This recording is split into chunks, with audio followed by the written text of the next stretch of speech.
Hello and welcome to Indus News, live from Islamabad. I'm Naila Shuja and these are the headlines.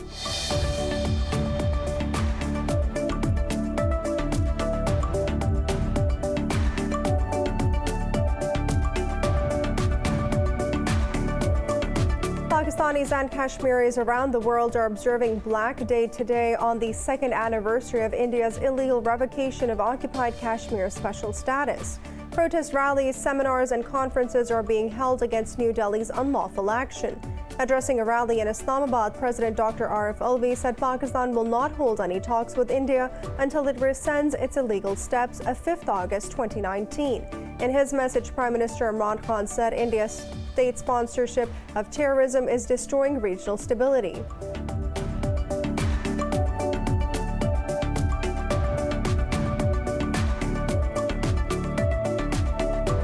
The Afghan government says its forces have repelled 7 Taliban attacks on Herat city.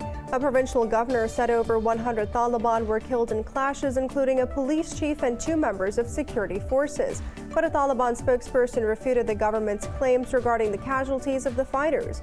Meanwhile, the group claimed to have captured Kang district in southwestern Nimroz province.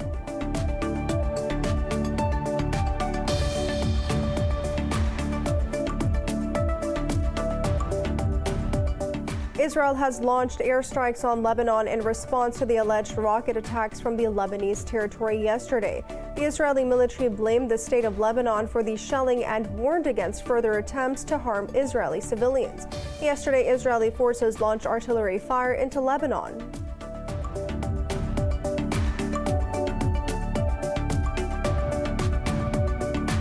The number of global coronavirus infections has hit another grim milestone of 200 million, with more than 4.2 million deaths. Brazil's caseload has topped 20 million, with its death toll over 559,000. Meanwhile, in Pakistan, 60 more people have died from COVID-19 and more than 5,600 tested positive overnight.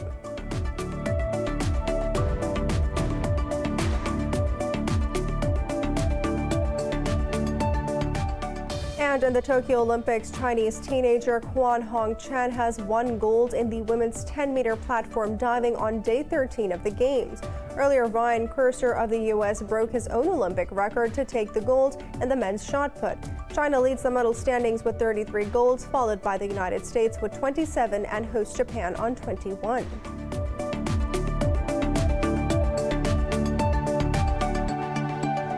For more news and details, stay tuned. We'll be back after a short break.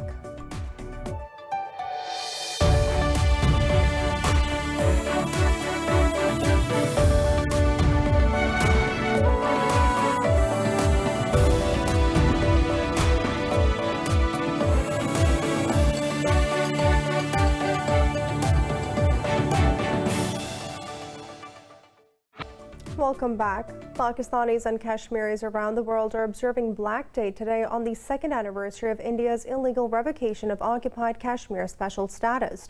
Protest rallies, seminars and conferences are being held on both sides of the line of control and across the world against New Delhi's unlawful action. Protest rallies, seminars and conferences are being held on both sides of the line of control and across the world against New Delhi's unlawful action. Talking to the media at a rally in Islamabad, President Dr. Arif Alvi said Pakistan will not hold any talks with India until it rescinds its illegal steps of the 5th of August 2019. Pakistan will not rest until Kashmir is liberated. India has adopted the same strategy of changing Kashmir's demography as Israel has been doing in Palestine. By settling outsiders to change their demography, India wants to exploit the situation of Kashmir to form a government there. In his message, Prime Minister Imran Khan said India's state-sponsored terrorism is destroying regional stability. Khan called on the international community to hold India accountable. Khan reaffirmed Pakistan's commitment to the Kashmir cause until it reaches a just solution in light of the UN Charter. In a statement, Chief of the Army Staff General Qamar Javed Bajwa said peace is not possible until the dispute is solved as per aspiration of Kashmiris. Earlier, a 1-minute silence was observed across the country while traffic was also halted for a minute. Meanwhile, the Organization of Islamic Cooperation has called for the revocation of India's unilateral steps of August 2019. In a statement, the General Secretariat said the steps seek to alter the internationally recognized disputed status of the territory. On the second anniversary of India's unilateral and illegal annexation of occupied Jammu and Kashmir, Pakistan's Foreign Minister Shah Mahmood Qureshi led a rally in Islamabad to express solidarity with the people of Kashmir. More in this report. Foreign Secretary Suhail Mahmood, Foreign Office spokesperson Hafiz Chaudhry, Information Minister Fawad Chaudhry, Senator Shibli Faraz, and people from all walks of life participated in the rally. The marchers highlighted the atrocities committed by Indian forces in the occupied valley. Speaking to Indus News, Qureshi said India's actions of 5th August 2019 are violative of the Security Council resolutions. On the 5th of August, India took certain unilateral measures. They were illegal. They were violative of the Security Council resolutions. They are trying to re-engineer the demographic balance over there, which Kashmiris are very disturbed about, and they reject that. They have used all kind of oppression to break their resolve. They have failed. On all counts, they failed. Protesters called on the international community to hold New Delhi accountable for the gross human rights violations committed in the occupied Himalayan region. We are here to protest the atrocities that are committed by the Modi government in occupied Kashmir. Every Pakistani child, man and woman stand with the people of Kashmir and extend their support and solidarity to them. They called on the global community to fulfill their commitment and grant the people of Kashmir the right to self-determination. Manahil Ahmed, Indus News, Islamabad. Today marks 730 days of Kashmiris living in an open prison since the Indian government stripped the occupied valley of its autonomous status. More in this report by our correspondent Manahil Ahmed. On August 5, 2019, the Indian government revoked Article 35A and 370 in occupied Kashmir. The article had allowed the state a certain amount of autonomy, its own constitution, and a separate flag. It could also bar Indians from outside the state from purchasing property or settling there. India not only snatched all these rights 2 years ago, but also imposed a ruthless curfew and a communications blackout. Thousands of Kashmiris have been languishing in Indian jails since then. Kashmiri activist Mushal Malik said India is trying to change the demography of the disputed Himalayan region. We became refugees and all our economic, socio-political rights were transferred to the Indians. So basically, India's agenda is to transform this occupational force into not just an Indian colony, but into a mini India. And to do that, they are at very fast pace, changing the demography. They have, in the past 2 years, they have given almost 40 lakh Indians domicile certificates, which is shocking because in the next year or so, this area would become a majority Indian area, an Indian region. And then if they conduct the plebiscite, then naturally Kashmiris will be marginalized, minimized, and they will be a minority. And our entire struggle of right to self-determination will go in vain. Speaking to Indus News, Foreign Office spokesperson Zahid Hafiz Chaudhry said Pakistan will never accept Indian illegal actions in Kashmir. The fourth assumption that India made, and again where it went wrong, was that somehow Pakistan will accept India's actions. Pakistan has refused to. And since 5th August 2019, we have launched a diplomatic offensive. We've approached international media. We have approached the global parliament. We have approached the United Nations. We've approached the United Nations human rights machinery. We've engaged the civil society. And in Pakistan also, we see that the government of Pakistan, all state institutions, all political parties, civil societies, and Pakistanis as a whole, they are all on one page. They are all united on the issue of Jammu and Kashmir, and we believe that only resolution of the Jammu and Kashmir dispute lies in full implementation of the United Nations Security Council resolutions. India's continuing crimes against the Kashmiri people are a solemn reminder to the international community of its collective responsibility to hold India accountable. Manahil Ahmed, Indus News, Islamabad. For more on this, we are joined by Mukhtar Baba, a renowned journalist from Indian-occupied Kashmir.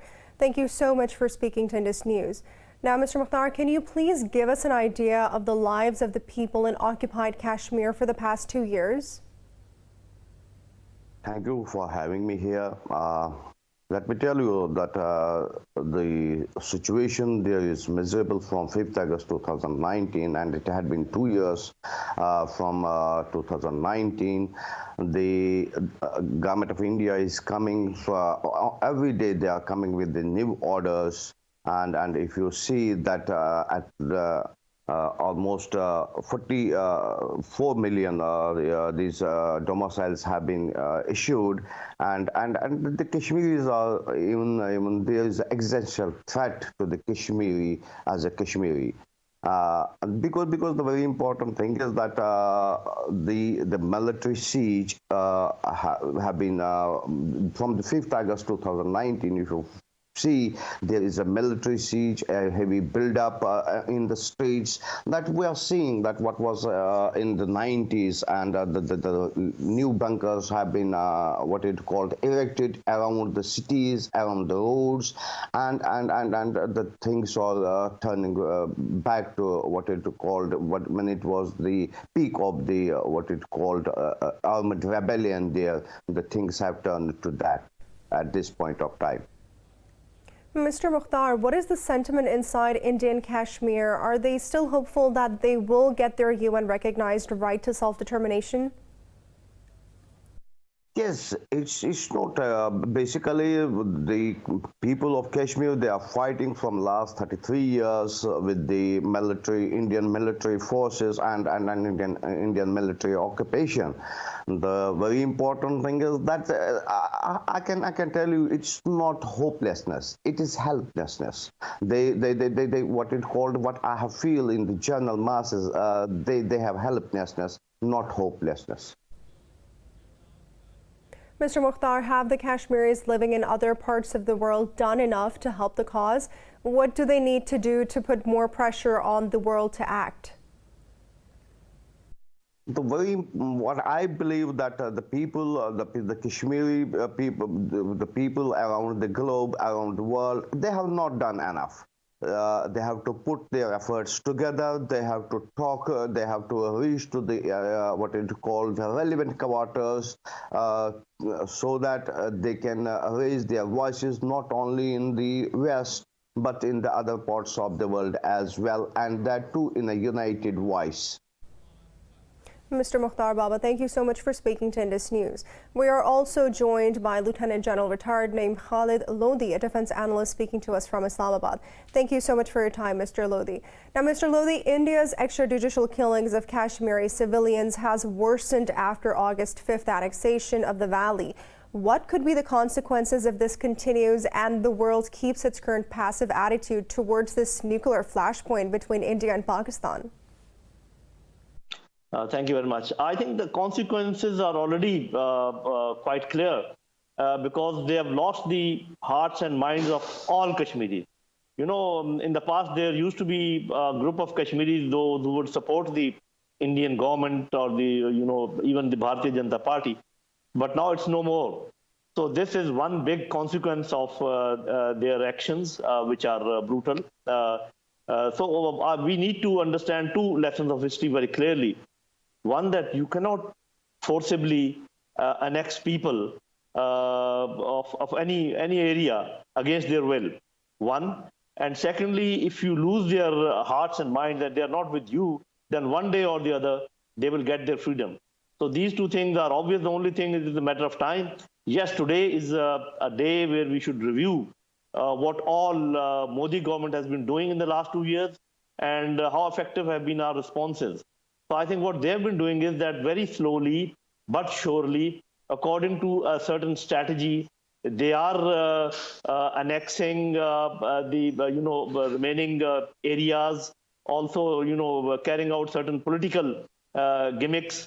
For example, making certain areas as a part of the union and other a normal state, abrogating 370, 335A, etc. And they are assimilating the portion of illegally occupied Kashmir, which is with them. We have been quite successful as far as the diplomatic front is concerned, but I think politically, even lawfare point of view and militarily, we have not been very successful as far as the responses are concerned. So we need to review our entire response and make sure that we give a befitting response to all Indian actions so that they come to their senses. And instead of waiting for the international community, which of course we should keep trying, but it is our problem and we have to resolve it ourselves, and we may not rely on the international community forever. Yeah. Mr. Lodhi, now New Delhi has been amassing more and more troops in and around Kashmir over the past 2 years. Would this deployment be successful in coercing the Kashmiris into subjugation? Naturally, you see, if you have one person with a gun and uniform for every 7 to 8 civilians, so that is the concentration of force more than anywhere in the world. I mean, nowhere in the world you will find such a strong force suppressing the will of the people of any area. So they're actually, the fallout is going to be negative. I mean, it will be counterproductive. Instead of the people getting suppressed for all times to come, they will spring up whenever they get an opportunity.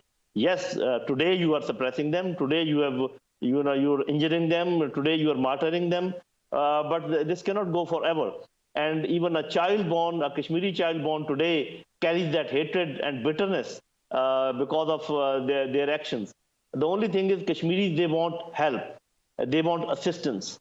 And of course, the international community must come to their help. But we must remember as Pakistanis, it is our basic duty to provide them all sort of help which is required for them to get their freedom and to give them their inalienable right of deciding whether they want to join Pakistan or India.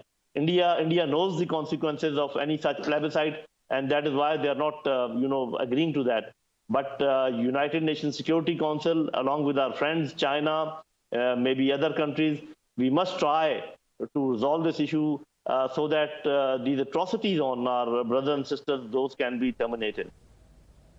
Mr. Lodhi, now the regional countries have recently shown that they can play a bigger role in helping solve the crisis in Afghanistan. Why has such an approach and attitude been missing when it comes to Kashmir? There's a very, very clear reason as far as that is concerned. In Afghanistan, both sides were aggressive and they were belligerent. And in this case, I think India is much more aggressive than Pakistan. And Pakistan is our policy is a bit of defensive in nature. Unless we also acquire the aggressive nature, you will see yourself that the entire world will come, and they would then see that these two nuclear powers, there's a potential of clash between them. So that is the reason. And secondly, there on one side it was America, on the other side it was China and Russia and Pakistan and the neighboring countries. So there was a sort of balance. In case of Kashmir, we have not been able to create that counterbalance to India. So we have to work more in the diplomatic field, but also in the military field, also in the political field. Lieutenant General retired name Khalid Lodhi, thank you so much for speaking to Indus News. We are also joined by Air Marshal retired Masood Akhtar speaking to us from Islamabad. Thank you so much for joining Indus News. Now, Mr. Akhtar, how can India be held accountable for decades of oppression, martyring over 400 Kashmiri civilians since the 5th of August 2019, and crushing curfews, destroying the valley's economy and people's livelihoods?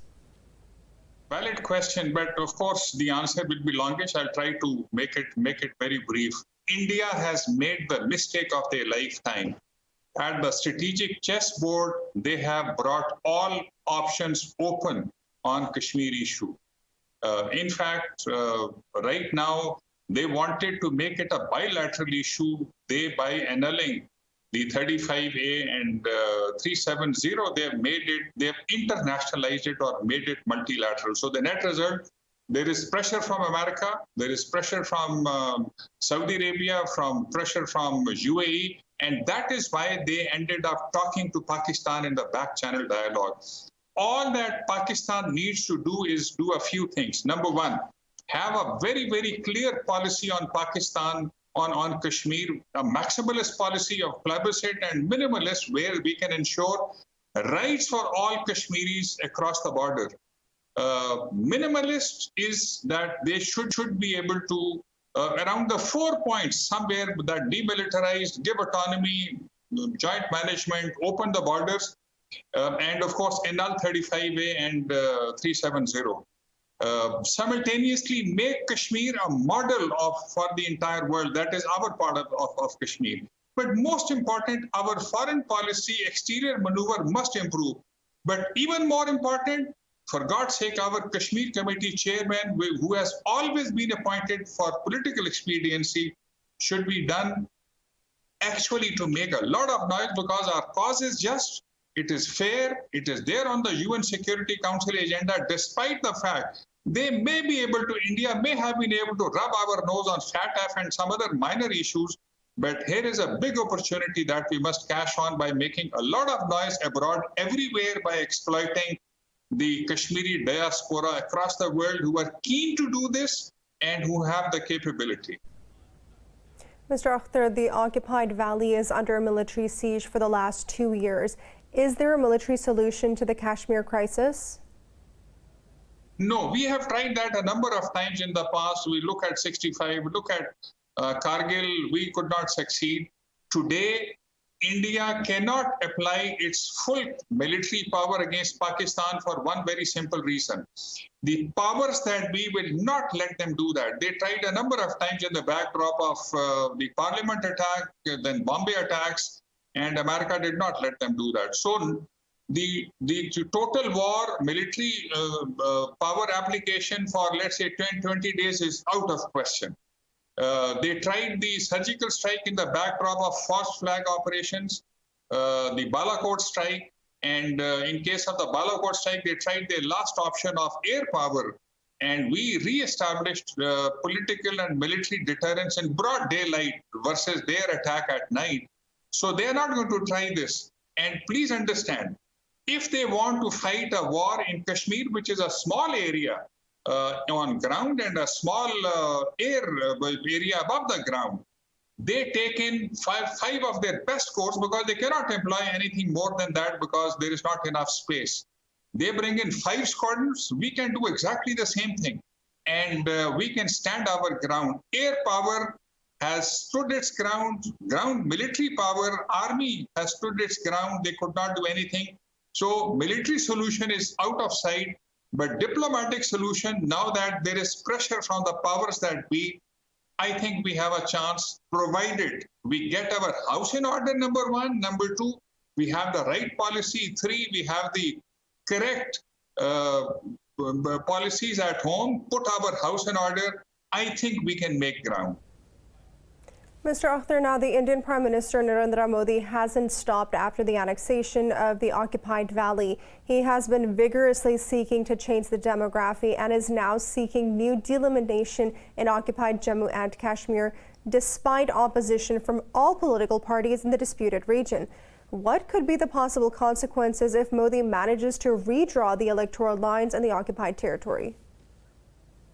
Number 1, he will not be able to do that. Please remember, Air Vice Marshal Kapil Kak, who is a navigator from the Indian Air Force, retired, and he's a Pandit from the valley.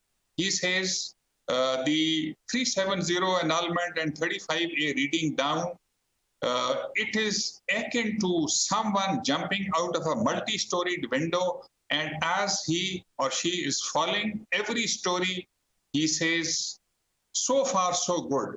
So what he has done has not truly worked. The 2 political parties and others that he really bitterly criticized as dynastic and corrupt, they won the District Development Council elections hands down against the BJP. In fact, Muslim Conference made some headway in Jammu also. So he was constrained to call them for a dialogue, because he thinks that what he was wanting to achieve with this political project, he's not been able to achieve. He's not been able to create a King's Party. There is insurgency or militancy that is continuing unabated. There is a spike in military recruitment, militancy recruitment, and of course, the economic investment that he thought will come has not come at all. So he called these people that have join us for delimitation, join us for election. Then he can think of restoring statehood. He's got a bargaining chip over there because statehood number 1, 370 number 2, 35A number 3, and union that is getting Ladakh and Jammu and Kashmir back into one. So he has got these four bargaining chips to bargain on. But he has lost the political project that he set forth because people, especially in the valley, are not ready to listen. The day he lifts the curfew, he's fearing a strong backlash, and that is when all the problem will start. Air Marshal retired Masood Akhtar, thank you so much for speaking to Indus News. We are further joined by Mashal Hussain Malik, the chairperson of the Pakistan Peace and Cultural Organization and wife of Kashmiri leader Yasin Malik. Mashal, thank you so much for speaking to Indus News. Now, Mashal, do you believe the international community realizes the gravity of its responsibility towards the Kashmir crisis? We have a very, very strong case internationally, but maybe the people in charge, the international community, are weak lawyers, or they're afraid of India because it's a big economy or it's a big market. But for how long will they save the interests of India? How long will they not, keep their eyes wide shut? So I think it's in the interest of the region's peace and security, and also the global peace, that this nuclear flashpoint issue must be settled once and for all before, God forbid, we have another second nuclear exchange between India and Pakistan. Because if peaceful settlement, if an action against India is not the solution, then what is? Is it war? Is it a full-scale war? Because that is the only option left, and I'm afraid the world can't afford that. Mashal, thank you so much for speaking to Indus News. Now we are taking you live to Azad Kashmir, where the President of Pakistan is speaking. कि इस गलतफहमी में कौमें पड़ जाएं कि अमन के सही जज्बात को वो कमज़ोरी समझें। इमरान खान साहब ने ये कहा कि गुर्बत तुम्हारे यहाँ भी है, गुर्बत हमारे यहाँ भी है, तुम्हारे यहाँ तो बहुत ज़्यादा है, और अगर अमन पैदा करेंगे रीजन के अंदर तो गुर्बत भी कम होगी, इंसानियत के तसव्वुर के एतबार से लोगों को रोजगार मिलेगा।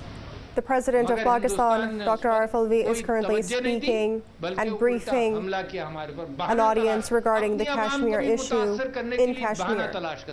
और झूठ बोलते हैं, अपनी आवाम को बेवकूफ़ बनाने के लिए भी झूठ बोलते हैं, और ये झूठ का ज़माना आपने तो देखा है, कोई नया नहीं है। आपने सुना होगा कि इराक पर हमला करने के लिए अमेरिकन मीडिया ने और अमेरिकी हुकूमत ने वेपन्स ऑफ मास डिस्ट्रक्शन का एक ढोंग रखा। That was the President of Pakistan, Dr. Arif Alvi, currently speaking in Azad Jammu and Kashmir regarding the Kashmir Siege Day, which is being observed today all over the world and in Pakistan. And now we will move on to the leaders of the All Parties Hurriyat Conference of Kashmir. They have met in the United Nations representatives in Islamabad to present them a memorandum. For more details, we are joined with our correspondent Minahil Ahmed speaking to us from Islamabad. Now, Minahil, what do we know about this meeting? The meeting was held at the Serena Business Complex in Islamabad, where the convener for the All Parties Hurriyat Conference, Faiz Naqshbandi, presented a memorandum to the United Nations humanitarian coordinator, Julian Harness, where they called upon the United Nations to ask New Delhi to reinstate Article 370 and 35 in occupied Kashmir. They highlighted the atrocities that are committed by the Indian occupation forces in occupied Kashmir, such as rape, torture, killings, and where Hurriyat leaders are languishing in Indian jails for years now, and the use of pellet guns, torture, forced disappearances, and all of these human rights violations that are being committed by the Indian forces in occupied Kashmir have been presented in front of the UN representatives today in Islamabad. The All Parties Hurriyat Conference also asked the United Nations to act upon the resolution and to grant grant the people of Kashmir the right to self-determination and a free and fair plebiscite. They reminded the United Nations of their responsibility, to grant the people of Kashmir the right to self-determination and to extend their support to the people of Kashmir and to highlight the atrocities and to call upon New Delhi and to take action against the atrocities that New Delhi is committing in occupied Kashmir. That was Manahil Ahmed, our correspondent, speaking to us from Islamabad. Thank you so much for updating us. Now moving on, Pakistan's top diplomat in Turkey says allowing Kashmiris to decide their future is a litmus test for Indian democracy. Ambassador Mohammad Cyrus Sajid Qazi urged the international community to act against India's violations in the occupied valley. In an interview, Qazi said that the Indian troops deprive and brutalize the Kashmiris. He said the occupying forces are oppressing any means of registering a protest. Qazi said on the 5th of August 2019, India clearly conveyed to the world that it does not care about the Kashmiris. August 5th, 2019 marks a very black day in the history of Jammu and Kashmir because India has now clearly told the world that it does not care about the wishes of the Kashmiris, it does not care about the United Nations Security Council resolutions. All it cares is to use all means available to it, force, fraud, as well as these pseudo-constitutional efforts to deprive the Kashmiris of their right of self-determination. It's now time for a short break. Stay with us.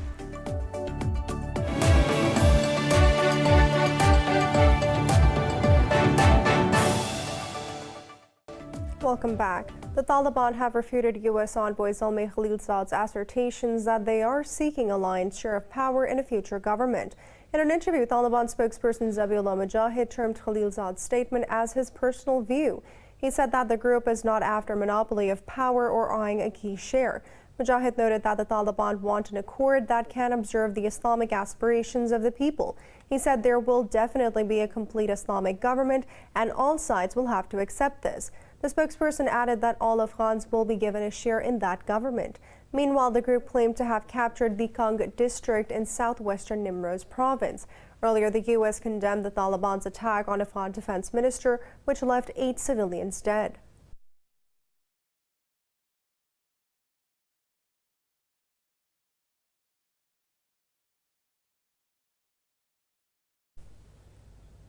Russian and Uzbek special forces are conducting joint live fire drills at the Termez practice range along southern Uzbek-Afghanistan border. The drills involve about 1,500 troops from both the countries. The Russian Defense Ministry says Moscow will also deploy supersonic strategic bombers in the joint exercise. The bombers will fly to the drill site from the Russian city of Saratov while being accompanied by MiG-29 fighter jets from the Uzbek Air Force. The joint drills are being held amid fears in both countries that a worsening situation in Afghanistan could spill over into Central Asia. Moscow says that it would also send a much bigger military contingent to Tajikistan for separate trilateral exercises.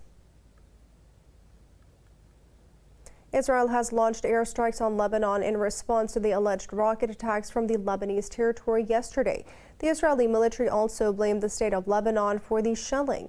The military said that its air raids targeted alleged rocket launch sites and other infrastructure. It added that it also struck an area that had seen rocket launches in the past. The military warned against further attempts to harm Israeli civilians. Yesterday, Israeli forces fired artillery shells into Lebanon. Israeli occupation forces have demolished 3 more Palestinian houses in the occupied West Bank's Hebron city. Palestinian media said that the houses in Sa'ir town belong to a single family. They said Israel demolishes Palestinian structures almost on a daily basis to achieve its demographic control of the occupied territories. Meanwhile, the forces have also arrested 10 Palestinians in the overnight raids across the West Bank. Witnesses said that the troops invaded the homes in Hebron, Tibas, Jenin, and Ramla cities. 2 Palestinians were also injured in Tibas as soldiers forced their way into Al-Fara'a refugee camp in the Jordan Valley. Iran has condemned the accusations that it has harmed the security of the naval traffic in the Persian Gulf and the Sea of Oman. In a letter to the International Maritime Organization, Iran's ambassador to the United Kingdom termed the allegations politically motivated. Tensions are simmering in the region after 2 crew members were killed in a drone attack on an Israeli-managed ship in the Gulf of Oman. Yesterday, a Panama-flagged vessel was also briefly hijacked in the same waters. In a letter to the UN Security Council, Tehran said artificial maritime incidents are being created in the region. Earlier, British Foreign Secretary Dominic Raab said the United Kingdom and the United States are united in condemning Iran's attack on the Israeli tanker. While the U.S. State Department spokesperson said Washington believes Iranians hijacked a tanker in the Gulf of Oman. But Ned Price said Washington is not in a position to confirm. The Arab coalition says it has intercepted an explosive Latin drone launched by the Houthi rebels. The coalition said that the drone was aimed at the southern Saudi city of Hamas Mushahid. It said operational measures are being taken to foil attempts to target civilian areas. Meanwhile, the Gulf Cooperation Council said a UN team must be allowed to inspect an oil tanker that is stranded off Yemen's Red Sea. It called on the international community to press Houthis to allow the examination of safer oil tanker. It said that the action is necessary to avoid an imminent environmental and economic catastrophe. China has slammed the United States over a potential sale of medium self-propelled howitzer artillery systems to Taiwan. The U.S. State Department approved the deal valuing up to a total of $750 million. A Chinese Foreign Ministry spokesperson urged Washington to stop selling arms and cease military contracts with Taiwan. In comments on the ministry's website, he termed the sales as an interference in China's internal affairs. The spokesperson warned that China will take countermeasures as the situation develops. Earlier, Taiwan expressed gratitude to the United States, saying that the sale will bolster its defense capability. The United States package will include 40 howitzers, precision guidance kits, training, and upgrades for Taiwan's previous generation of howitzers. The number of global coronavirus infections has hit another grim milestone of 200 million, with more than 4.2 million deaths. Brazil's caseload has topped 20 million, with its death toll over 559,000. More in this report. Countries across Asia are grappling with their worst coronavirus outbreaks of the pandemic. That is spurred by the highly contagious Delta variant and low vaccine rates. The World Health Organization says low-income countries have only been able to administer 1.5 doses for every 100 people due to lack of supply, while the high-income countries administered around 50 doses for every 100 people in May, and that number has since doubled. As the gap between vaccinations in wealthy and poor countries widens, the health body is calling for a halt on vaccine boosters until at least the end of September. However, the United States has rebuffed the call from the organization to impose booster shot moratorium, saying that it presents a false choice. We also, in this country, have enough supply to ensure that every American has access to a vaccine. We will have enough supply to ensure, if the FDA decides that boosters are recommended for a portion of the population, to provide those as well. We believe we can do both, and we don't need to make that choice. A European Commission has approved a contract with the United States firm Novavax for the purchase of up to 200 million of its potential vaccine. Britain says it will offer all 16 and 17-year-olds their first dose of the Pfizer vaccine. Meanwhile, while fully vaccinated travelers returning to England from France will no longer have to quarantine. Over in Australia, as Sydney reported its worst day amid Delta strain devastation, authorities say the country faces vaccine supply glitches. The challenge is the Delta strain. That is the one different component. That the Delta strain is like nothing we've seen, and that's why the vaccine is our key tool. Fortunately, we do have that tool now available in Australia, but we are constrained with some types of supply, obviously, which we've been talking about. But getting jabs into arms will massively help us reduce those case numbers. Japan has warned that infections are rising at an unprecedented pace. New cases have hit a record high in Tokyo, overshadowing the Olympics. Meanwhile, a new study shows that COVID-19 may not affect the lungs of vaccinated patients as much as that of unvaccinated ones. In Pakistan, coronavirus has claimed 60 more lives, taking the death toll to 23,635. The health ministry said more than 5,600 people tested positive for the virus overnight. Pakistan's COVID-19 positivity rate has crossed 9% for the first time in nearly 3 months. The ministry said there are over 77,000 active cases, while more than 4,000 are in critical condition. It said that the infections tally has crossed 1,053,000.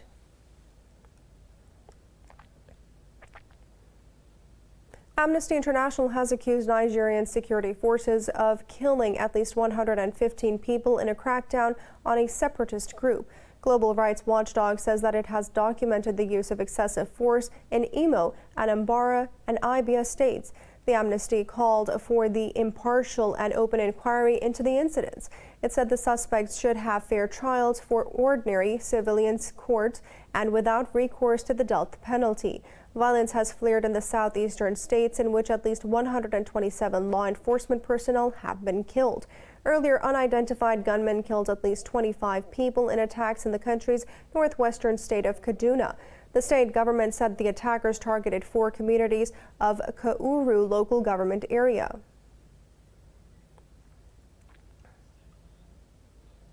In the United States, at least 10 people have been killed after a van crashed in southern Texas. Police say most of them were illegal immigrants.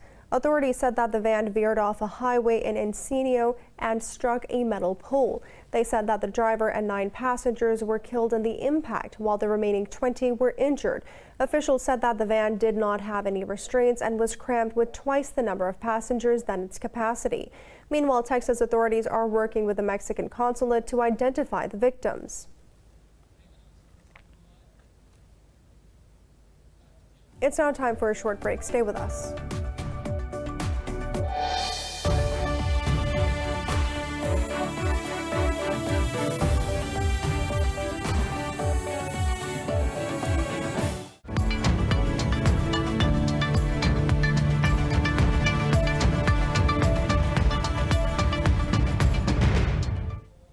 Welcome back. European markets have inched higher as investors react to more corporate earnings and await a key monetary policy decision from the Bank of England. The CAC 40 in Paris has gained the most, trading over 0.5% higher. Frankfurt's DAX, Italy's FTSE MIB, and the Pan-European Stock 600 have also ascended marginally. London's FTSE has moved fractionally above the flat line. Earlier, Asian markets traded mixed.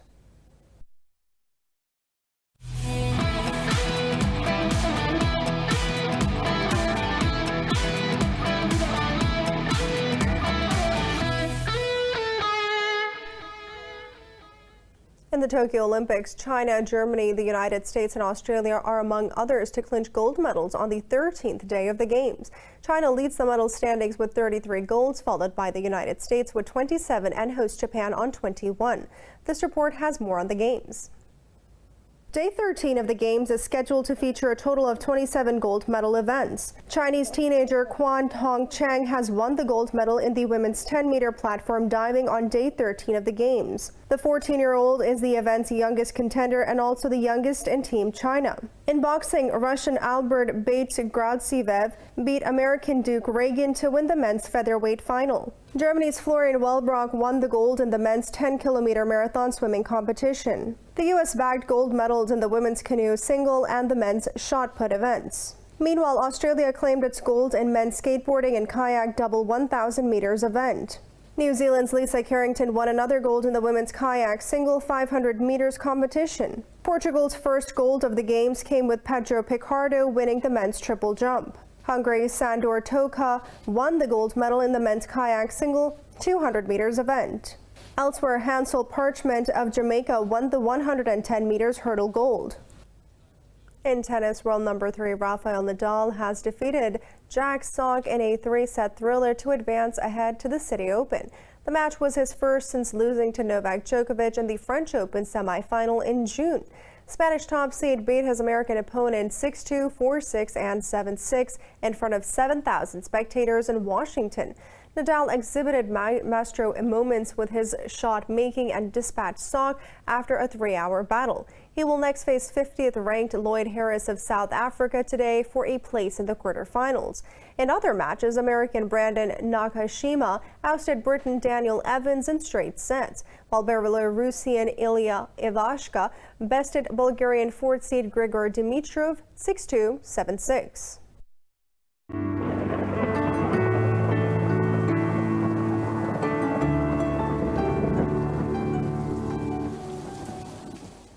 It's now time to take a look at the weather updates from around the world.